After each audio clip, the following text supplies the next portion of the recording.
हाय दोस्तों, myself doctor M Zarar. आज फिर मैं काउंसलिंग प्रोग्राम कंडक्ट कर रहा हूँ फंगल इन्फेक्शन से बचाव के लिए। फंगल इन्फेक्शन से बचाव के लिए कुछ मेरे सुझाव हैं जो मैंने ये पेपर बनाया हूँ, इस पे लोगों को मैं डिस्ट्रीब्यूट करता हूँ। इसमें आप समझिए क्या है। सबसे पहला इसमें मैंने सबसे ऊपर लिखा हूँ बचाव इलाज से बेहतर है। अगर हम बचाव की तरफ ध्यान दें तो इलाज की जरूरत ही नहीं पड़ेगी, क्योंकि फंगल इन्फेक्शन में सबसे ज्यादा जरूरी बचाव है। दूसरा है सूखापन अपनाएं, फंगल इन्फेक्शन भगाएं। दो स्लोगन ऊपर लिखे। दूसरा स्लोगन है सूखापन अपनाएं, मतलब मैं बार बार ये बोल रहा हूँ कि सूखापन अपनाएं। हम जितना ज्यादा अपने शरीर को सूखा रखेंगे फंगल इन्फेक्शन डेवलप नहीं हो पाएगा।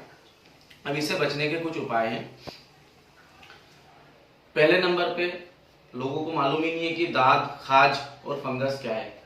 तो इसमें बता दूं मैं कि दाद और फंगस एक ही चीज है, और अगर इस पे जैसे हाथ लग जाता है फंगस पे तो हमको हाथ साबुन से धोना है कंपलसरी, ये समझ लो। नहीं तो क्या होगा, अपन ने इधर फंगस पे हाथ लगाए दांत पे और वही चेहरे पे ले गए तो लोगों को चेहरे पे हो जाता है। दूसरा पॉइंट है इसमें, नहाने के बाद शरीर को सुखाए और फिर कपड़े पहने। देखने में आता है कि लोग नहाने के बाद गीले कपड़े ऐसे ही पहन लेते हैं, जल्दी जल्दी रहती है। तो शरीर को पूरा सुखा लें, उसके बाद कोई मेडिकेटेड डस्टिंग पाउडर वगैरह वहां डाल लें जहाँ पे ज्यादा पसीना आता है। ये बचाव के तरीके। तीसरा है गीले कपड़े, गीले टॉवेल और अंडरगारमेंट्स ना पहने। अभी बरसात लगने वाली है, लोग क्या करते हैं गीले अंडरवियर 2-3 रहते हैं उनके पास, वही पहन लेते हैं गीले गीले, तो उससे भी ये दाद बढ़ जाती है। चौथा है टेरिकॉट के कपड़े ना पहने। टेरिकॉट के कपड़े ना पहने, इसका मतलब ये है कि टेरिकॉट और मैं जनरली लोगों को बोलता हूँ टेरिकॉट और ये पन्नी की थैली एक ही चीज है। जैसा कि आप पहने हो, टेरिकॉट और पन्नी की थैली एक ही चीज है। अगर हम पन्नी की थैली को इस टाइप से पैक करें तो थोड़ी देर बाद हमको देखने को मिलता है कि हमारा हाथ गीला हो जाता है पसीने से। वो इसलिए हो जाता है क्योंकि ये वेपोरेट नहीं होने देता है, हवा के कांटेक्ट में आने नहीं देता है।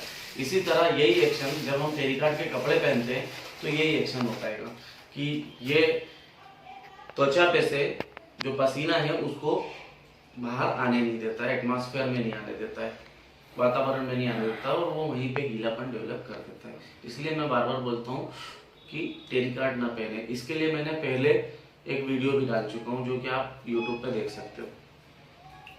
पांचवा है कपड़े धोते वक्त गीले होने से बचें। कई बार कपड़े लोग धोते हैं और गीले हो जाते हैं, आधे आधे गीले हो जाते हैं, वो नहीं होना चाहिए।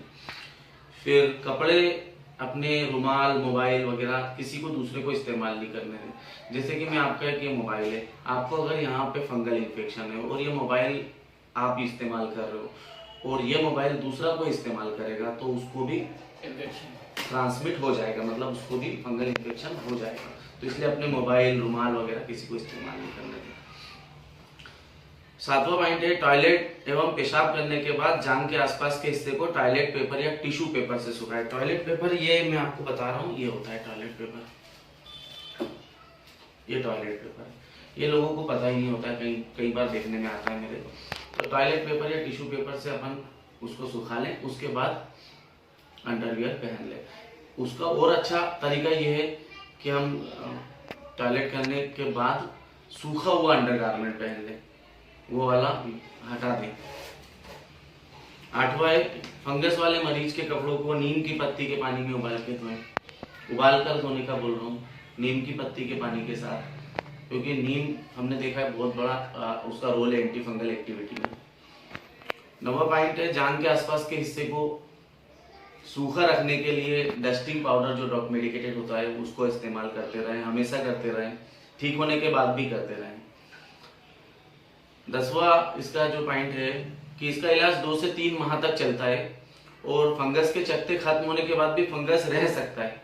इसके लिए डॉक्टर के संपर्क में बने रहें, क्योंकि फंगस जो है वो हमारी त्वचा की 2-3 लेयर तक के नीचे ट्रांसमिट होता है।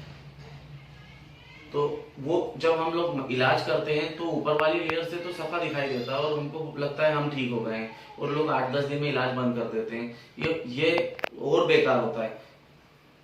इसलिए बेहतर यह है कि उसको 2-3 महीने तक के डॉक्टर के संपर्क में बने रहें, और डॉक्टर इसके अंदर डॉक्टर एंटी फंगल साबुन, एंटी फंगल पाउडर इसका इस्तेमाल जारी रखेगा और आपको वॉच करते रहेगा कि आप कोई गलती तो नहीं कर रहे। इसमें एक और पॉइंट है कि जीन्स जेगिंग जैसे आजकल लोग तंग कपड़े पहन रहे हैं, तो फंगल इन्फेक्शन वाले पेशेंट ये कभी नहीं पहने, क्योंकि इससे ज़्यादा प्रॉब्लम हो सकती है। और अपने नाखूनों को काट के साफ रखें, क्योंकि नाखूनों के अंदर रात में हमको पता नहीं होता है, नींद में हम खुजाल लेते हैं तो नाखून में फंगस बैठ जाता है और वो दूसरी जगह ट्रांसमिट हो जाता है। और इसमें मैंने कुछ परहेज दिया हूँ, नींबू, संतरा, अचार, केरी, मौसम्बी, इमली, दही, कच्चे टमाटर, खटाई वगैरह नहीं खाना है। इसीलिए क्यों नहीं खाना है, इसके लिए हम यूनानी कॉन्सेप्ट की तरफ देखते हैं कि फंगल इन्फेक्शन जो है वो एक तरीके से बलगमी अमराज है, और ये सारी चीजें बलगमी मिजाज को बढ़ा देती हैं। तो बलगमी मिजाज बढ़ जाएगा और बलगमी अमराज अगर हुआ है तो हमारा बीमारी और बढ़ जाएगी। तो इसलिए हम लोग ये सब चीजें खाने से रोक देते हैं। अब फंगल इन्फेक्शन वाले पेशेंट में हमने ये देखा है कि रिकरेंस होता है, तो उससे बचने के लिए मैं ये बताता हूँ, एक ये इस टाइप का जो स्क्रबर होता है कूचा, इससे अगर हम लोग रगड़ के नहाएंगे और साबुन लगा के इससे रगड़ेंगे तो इससे क्या होगा कि ये लेयर्स जितनी जो डेड स्किन है वो निकलती जाएगी और हमारा जो दवाई है वो सही पॉइंट पे लगती जाएगी। अगर इसका नहीं इस्तेमाल करेंगे तो वो ऊपर लेयर्स बनाते हैं। तो इसको साफ करने का बहुत अच्छा रोल है इस स्क्रबर का। ठीक है दोस्तों, तो ये छोटी सी जानकारी थी फंगल इन्फेक्शन को लेके। कैसी लगी ये मुझे कमेंट्स बॉक्स में जरूर दीजिए और इसको ज़्यादा से ज़्यादा शेयर कीजिए ताकि हम लोगों को फंगल इन्फेक्शन से बचा सकें। ओके।